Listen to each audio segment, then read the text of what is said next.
Comment la Bible est-elle structurée? La Bible n'est pas un livre, mais une collection de livres, en tout 73 livres.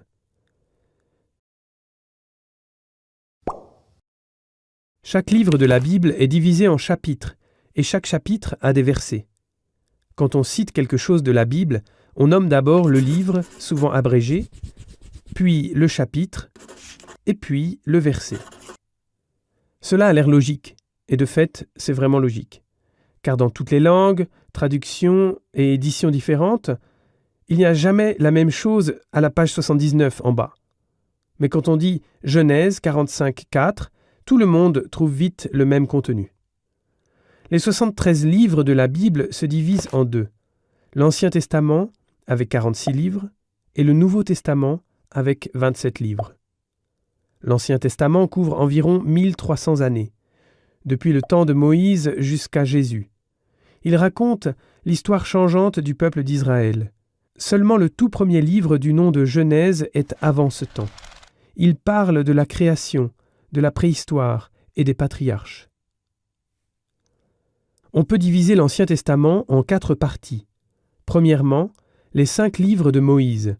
Les Juifs les appellent Torah, et ce sont les écritures les plus importantes du judaïsme. Deuxièmement, les livres historiques.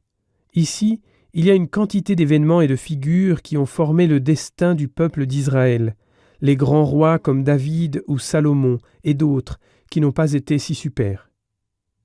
En troisième lieu, nous trouvons les 7 livres de la sagesse dans l'Ancien Testament. Le livre le plus long et le plus important, c'est le livre des psaumes. Les psaumes sont des prières, des hymnes et des poésies spirituelles. Même après 3000 ans, ils n'ont pas pris de poussière, mais ils sont chantés et priés dans les églises et dans les synagogues. Les livres des prophètes forment la 4e et dernière partie de l'Ancien Testament. Il y en a 4 grands et 12 petits. Mais cela n'a rien à voir avec la taille. Les grands prophètes nous ont laissé un texte long et les petits prophètes ont laissé un texte assez court. Et c'est pour cela qu'on les appelle comme ça. Les prophètes, les grands et les petits, sont comme un téléphone de Dieu dans le monde. Ils proclament la parole du Seigneur. Ils consolent et donnent de l'espérance. Espérance? Espérance de quoi? De la Nouvelle Alliance, du Nouveau Testament. Dans l'accomplissement des temps, après une préparation longue et difficile, Dieu a envoyé son Fils. Il est né à Bethléem et crucifié à Jérusalem. En Jésus, une nouvelle alliance entre Dieu et les hommes est faite. Le Nouveau Testament parle de Jésus, et ce Nouveau Testament, on peut le diviser en 4 parties. D'abord, les 4 évangiles. 4 rapports sur la vie de Jésus, sur ce qu'il a enseigné et ce qu'il a fait, et comment il a racheté l'humanité.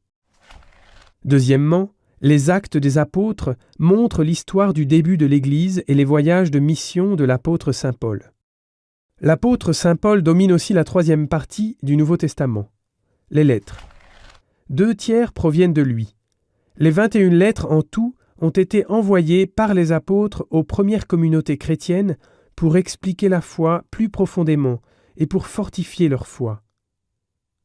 Enfin, la 4e partie du Nouveau Testament, c'est la révélation de Saint Jean.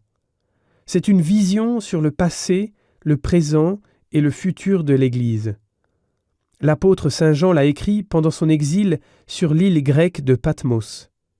Avec Saint Jean est mort le dernier des apôtres. Avec ses écrits se termine la Bible chrétienne. Ce sont donc les différentes parties de la Bible.